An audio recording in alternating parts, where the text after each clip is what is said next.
Habang tag-init pa, tuloy-tuloy ang MMDA sa paglilinis sa mga estero sa Metro Manila. Sa Malabon kanina, bukod sa paghahakot ng basura sa estero, nag-fumigate na rin sa lugar para pangontra sa mga lamok na maaring mabuhay sa maruruming tubig. Balitang hatid ni Athena Imperial. Pasado alas 5 ng umaga nang magsimula ang MMDA sa kanilang cleanup drive sa mga estero sa Malabon City. Gamit ang mga backhoe, binawasan ang mga basurang nakatambak rito sa estero.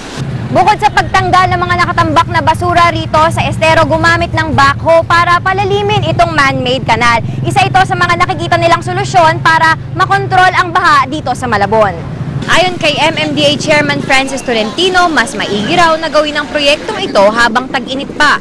Ang ginagawa ngayon yung mga outside City of Manila kasi yung City of Manila halos tinatrabaho ng DPWH. So yung efforts natin dito, kino-complement natin yung ginagawa ng DPWH at ng City of Malabon kasi itong area to perennially flooded ito eh. Hindi lang nakikita ng ating mga kababayan lalong-lalo na pag high tide.